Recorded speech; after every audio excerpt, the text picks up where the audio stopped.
दिवाली आ गई है तो बाजार में सजावट खरीदारी के अलावा दिवाली की एक और पहचान है पटाखे और धूम धड़ाम की गूंज। कोहरे के मौसम में आसमान में धुआं और त्योहारों पर पकवानों में मिलावट जान पर भारी पड़ जाते हैं। क्या कहना है इस पर पर्यावरणविदों का, बात की हवाले से होगी अक्षय विद्वा ने।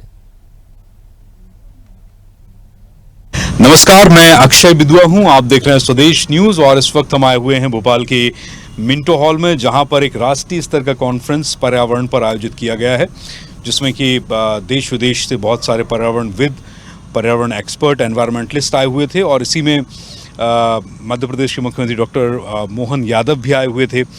और इसमें कॉन्फ्रेंस के दौरान कुछ समय मिला है, कुछ एक पर्यावरणविदों के साथ हम उनके अपने विषय को लेकर चर्चा कर रहे हैं। और सर हमारे साथ हैं, सर से मैं उनका परिचय जानूंगा, उनका विषय और उनके अपने विषय में मेरी भी गहरी रुचि है और हम सभी देशवासियों की होनी चाहिए, क्योंकि विषय अगर आप जानेंगे तो आपकी उत्सुकता भी बढ़ेगी। जी सर, सबसे पहले आपका परिचय और आपका कार्यक्षेत्र। नमस्ते, मेरा नाम डॉक्टर अनिल मेहता है और मैं उदयपुर में रहता हूँ। मेरा जो पढ़ाई है, औपचारिक पढ़ाई है, वो सिविल इंजीनियरिंग में ग्रेजुएशन है। उसके बाद मैंने इरिगेशन वाटर मैनेजमेंट इंजीनियरिंग इसके अंदर पोस्ट ग्रेजुएशन किया है। उसके बाद मेरा जो पीएचडी है वो इंटीग्रेटेड वाटर रिसोर्स मैनेजमेंट इस विषय के साथ है। मैं उदयपुर में एक 1931 में स्थापित एक संस्थान है विद्या भवन, उसके पॉलिटेक्निक के अंदर प्रिंसिपल हूँ। और उसके साथ साथ एक तरह का एक मंच है पर्यावरण संरक्षण गतिविधि, जो पूरे देश में काम करता है, उसकी केंद्रीय टोली का सदस्य हूँ। उसमें भी खास तौर पर जो पानी का विषय है, जल का विषय है, उसका मैं केंद्रीय टोली के साथ मिलकर पूरे भारत के लिए काम करता हूँ। जी, अभी सर अंदर हम लोग जैसे एक सामूहिक चर्चा में थे और बहुत सारे पर्यावरणविद हैं जिनकी हमने रिएक्शंस लिए, उनके अपने कार्य विषय के तौर पर जाना। आपके प्रति मेरा रुझान इसलिए बढ़ा क्योंकि आपने अपना एक विषय बताया और वो विषय ये था कि भारतीय समाज और भारतीय परिवार अपने पर्यावरण के लिए जागरूक कितने और क्या कर रहे हैं। मेरी पीड़ा ये है कि हम लोग जितनी भी प्लानिंग्स की बात करते हैं, हम लोग एग्जीक्यूशंस की बात करते हैं, हम लोग योजनाएं बनाते हैं, ग्लोबल लेवल पर सबमिट्स होती हैं। हम भारत में रहते हैं, भारत का मध्य प्रदेश दिल है, मैं यहाँ रहता हूँ। कुछ दिन पहले मैंने गूगल पर मैंने एक फीचर देखा, AQI लेवल, राइट। जब मैं उसमें गया तो ठंड की बात नहीं है वो, शायद अभी हम नवंबर में खड़े हुए हैं, ये बात होगी आपकी सितंबर की, राइट। सितंबर में चूँकि ठंड नहीं थी तो AQI लेवल भोपाल का बहुत अच्छा था, ग्रीन पूरा सैटेलाइट इमेज दे रहा था। वहीं मैंने जब दिल्ली NCR की तरफ रुख किया, क्योंकि पंजाब में फसल आ चुकी थी धान की, तो पराली जलने लगी थी। मेरे कहने का मतलब ये है कि इन प्लानिंग्स के इतर मेरे ख्याल से अगर आप पूरे वैश्विक स्तर पर देखें तो मुट्ठी भर एनवायरमेंटलिस्ट होंगे, मुट्ठी भर पर्यावरणविद होंगे। तो इन योजनाओं का भारतीय मानस पटल पर, समाज पर, नागरिकों पर, क्योंकि विदेशों में जागरूकता इसलिए है क्योंकि सर एक स्टेट बराबर तो पूरा देश है, हम बहुत बड़ी आबादी है, हमारी शक्ति भी है और इसके हमें बहुत सारे नुकसान भी हैं। आपका विषय भी यही है कि भारतीय आम नागरिक क्या कर सकता है पर्यावरण में, अपनी भूमिका कैसे निभा सकता है, और इसके लिए आपका विषय, आपके सोच वाले लोग क्या कर रहे हैं। देखिए, एक तो जो आपने कहा कि भारत का समाज, भारत का परिवार, तो मैं कहूँगा कि भारत का परिवार परंपरागत रूप से एक पर्यावरण परिवार है। आपने भी अपने घर में अपनी दादी को, नानी को देखा होगा, जिसे जो आज की वेस्टर्न वर्ल्ड अपसाइक्लिंग और रिसाइक्लिंग कहती है। मुझे याद है कि मेरी दादी कोई शर्ट जब फट जाता था, कोई साड़ी जब फट जाती थी, सबसे पहले उसका एक थैला बना लेती थी। और थैला जब काम आके थैला ख़राब हो जाता, पहले तो कपड़े एक दूसरे के काम आते थे, है ना। हम कितने एक तरह से रिसोर्सेज का कम इस्तेमाल, यूडिशियस इस्तेमाल करते थे, तो हम वही कपड़े इस्तेमाल करते, एक भाई से दूसरे भाई को, परिवार में बहन को, सब लोग पहन लेते थे। बाद में जब ख़राब हो जाए तो उसका थैला, और जब वो भी ख़राब हो जाए तो घर में सफाई करने के काम आ जाता था। वो भी ख़राब हो जाए तो उसके टुकड़े टुकड़े करके घर के अंदर एक उसके अंदर भर के रजे बना लेते थे। तो ये जो भारत के परिवार है वो परंपरागत रूप से एक पर्यावरण मूलक परिवार है, क्योंकि हमारा जो भारत का समाज और संस्कृति है वो पर्यावरण मूलक संस्कृति है। मुझे याद आता है मेरे बचपन का, और अब तो शायद वो ख़त्म हो गया, मेरे अपने परिवार में भी, कि सब्जी लाए और सब्जी का जो छिलका है, आम है, आम के छिलके का सब्जी बनाना, आम के का रस काम में ले लेना, गुठली को फोड़ के उसकी सब्जी बना लेना, उसके बाद जो बच गया उसको भी गाय को जाकर खिला देना।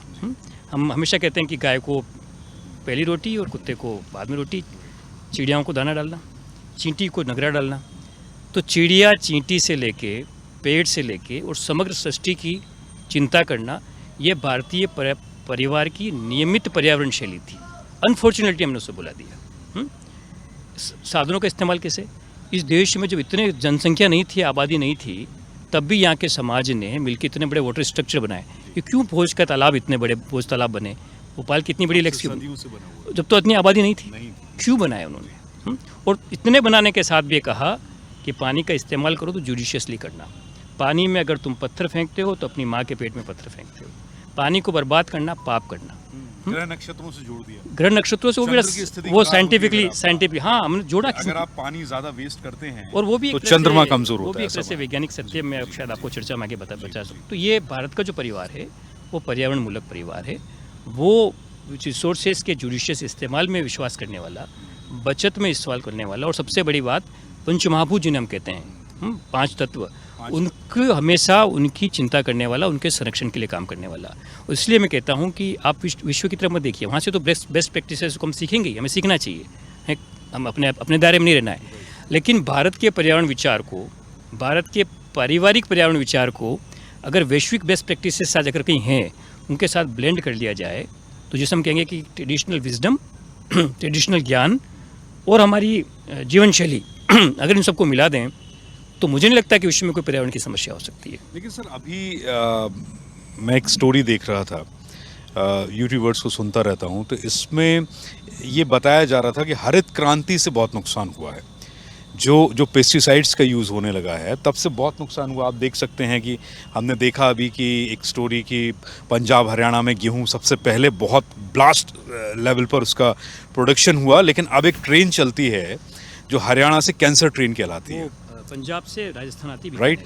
अभी दूध मिल्क प्रोडक्शन बहुत ज़्यादा हो रहा है। लोग आंकड़े बताते हैं कि एक्चुअली इतना दूध है ही नहीं, प्रोडक्शन ही नहीं है जितना सेल में आ रहा है। जी। घी पूरे हिंदुस्तान में इतना पैदा नहीं हो रहा है, इतने भारतवर्ष में, जितना घी बिक रहा है। और राइट, और इसके अलावा दूध की थैलियों में 1% मेलामाइन मिलाने के लिए गवर्नमेंट से फसाई से अप्रूव्ड किया गया है, जबकि मेलामाइन वो पदार्थ है जो टाइल्स को बनाने में इस्तेमाल किया गया है और विच इज़ वेरी कैंसरस। सारी दूध की थैलियाँ प्लास्टिक में आती हैं। हम प्लास्टिक बैन की बात कर रहे हैं। अगर आप बाज़ार जाएं, किसी भी डिपार्टमेंटल स्टोर जाएं, तो मुझे लगता है 80% या 90% प्रोडक्ट आपको प्लास्टिक में पैक मिलेगा।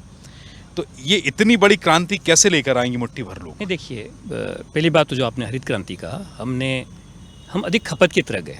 देखिए, भारत के समाज में, भारत के जो गाँव थे, कस्बे भी थे, वो अपने आप में सेल्फ सस्टेनेबल थे। क्योंकि अब गेहूं की बात तो आप छोड़िए, अपने क्षेत्र के अन्न होते थे जिन्हें प्रधानमंत्री अब श्री अन्न कह रहे हैं या मिलेट्स कह रहे हैं, और वो मिलेट्स का पोषण भी ज़्यादा था। हम इतने सारी एक्स्ट्रा वेगेंस व्यंजनों में भी नहीं थे। मुझे याद है कि मिठाई खाने का मन होता था, तो जब तीज त्यौहार होते थे बचपन में, ज़्यादा बड़ा नहीं हूँ फिर भी मुझे लगता है कि आज वहाँ खाना खाने से जाना कोई मिठाई मिलेगी। आज आपके घर के अंदर आपको मिठाइयाँ बर्बाद होती हुई दिखेगी। तो एक तो हमने ये किया कि हमने जो गांव की अपनी संरचना थी, जो एक सेल्फ सस्टेनेबल सोसाइटी थी, जितनी आवश्यकता उतना अन्न का उत्पादन करते थे। हमारे पास पशुधन अच्छा था, अच्छी क्वालिटी का पशुधन था, जितना हमें दूध चाहिए उतना हम उसका इस्तेमाल करते थे। मैं बीच में मुझे याद आता है कि हम क्यों इतना मीट एक्सपोर्ट कर रहे हैं, हम क्यों इतना चावल एक्सपोर्ट कर रहे हैं। अगर उनको एक्सपोर्ट करेंगे तो हमारी सोइल पे, हमारे वाटर पे कितना प्रेशर आएगा। तो जो आपने कहा कि हरित क्रांति के बारे में, वो जो हरित जिस तरह से मैं डिफाइन करता हूँ, अगर वैसा हुआ होता है, अभी हम उस पर चर्चा करेंगे, तो शायद ये तकलीफ नहीं आती। लेकिन हमने इतने पेस्टिसाइड्स को बढ़ाया, इतने फर्टिलाइजर्स को बढ़ाया कि हमारी सोइल का जो इंटरनल स्ट्रक्चर वो बिगड़ गया। इसलिए देश में कैंसर की रेट बढ़ रही है। आपने पॉलीथीन के लिए कहा, हम लगभग एक सप्ताह में प्रति व्यक्ति 8 से 9 ग्राम प्लास्टिक खाए जा रहे हैं। और जो प्लास्टिक हम खा रहे हैं और जो केमिकल्स खा रहे हैं, उससे हमारे इंटरनल जो सिस्टम है हमारा, खासतौर से हमारी रिप्रोडक्टिव हेल्थ और हमारी जो एंडोक्राइन ग्लैंड सिस्टम की जो हेल्थ है, वो कितनी बिगड़ी है। देश में नपुंसकता बढ़ रही है, बांझपन बढ़ रहा है। हम किस तरह के समाज में ले जा रहे हैं। तो मैं फिर से आपसे यही कहूँगा कि जो हमारी पारिवारिक व्यवस्था में और हमारी ग्राम व्यवस्था में, हमारी शहर व्यवस्था में बचत पर जो जोर था, अपसाइक्लिंग और रिसाइक्लिंग पर जो जोर था, जो एक सहज रूप से हमारे साथ शामिल था, हमने उसको ख़त्म करके एक अलग तरह से प्रोस्परस बनने की कोशिश की। हम तो एक्चुअली हम इंडियन फैमिली हैं या हम मध्यम वर्गीय परिवार के लोग हैं।